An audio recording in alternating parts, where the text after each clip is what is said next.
Hey guys WhatsApp. So நம்ம புதுசாக ஏதாச்சும் சாட்ஸ் ட்ரை பண்ணலான்னு சொல்லி நம்ம வந்த இடம் வந்து பார்த்திங்கன்னா நம்ம மல்லேஸ்வரமில் இருக்கிற இந்த சிவாஜி சாட்ஸு. இவங்களோட ஷாப் எங்கே வருதுன்னாக்கா 10th கிராஸு சம்பங்கி ரோடு மல்லேஸ்வரம் தான் இவங்க ஷாப் வந்து இருக்குது. இவங்களோட ஷாப் வந்து பார்த்தீங்கன்னா மோர் தென் 30 இயர்ஸ்லேருந்து நம்மளுக்காக வந்து டிஃப்ரெண்டான சாட்ஸ் வந்து கொடுத்துட்டு வராங்க. வழக்கமாக பெங்களூரில் கிடைக்கிற எல்லா சாட்ஸை போலவே இவர் ஷாப்லேயும் வந்து பார்த்தீங்கன்னா சாட்ஸ் கொடுக்குறாரு. ஆனால் இவர் கொடுக்குற அந்த சாட்ஸ் வந்து பார்த்தீங்கன்னா ரொம்ப டிஃப்ரெண்ட்டாகவும் ரொம்ப யூனிக்கான டேஸ்ட்டில் வந்து இருக்குது. நான் இவங்க ஷாப்பில் வந்து ஒரு மசாலா பூரியும் அப்புறம் இவங்க ஷாப்பில் வந்து ஸ்பெஷலான அந்த பாப்டி சாட்டும் வந்து ட்ரை பண்ணியிருந்தேன். ஸோ காய்ஸ் ஒரு பைட்டும் வந்து என்ஜாய் பண்ணி நீங்கள் சாப்பிடுவீங்க.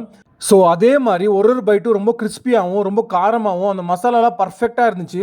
ஸோ ஒரு மஸ்ட் ட்ரை பிளேஸ் இது.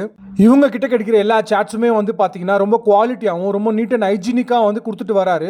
ஸோ தாராளமாக உங்கள் ஃபேமிலியோட இந்த சாட்ஸை சாப்பிட்டு ஒரு நல்ல டைம் ஸ்பெண்ட் பண்ணிட்டு போகலாம் காய்ஸ். நான் உனக்கு தர்றது சோறு இல்ல தம்பி, இம்ப்ரமேஷன். இம்ப்ரமேஷன் இஸ் வெல்த். ஊரெல்லாம் ஓடி அலைஞ்சு உழைச்சு சம்பாதிக்கிறது எதுக்கு? இதுக்கு தானே இம்ப்ரமேஷன்.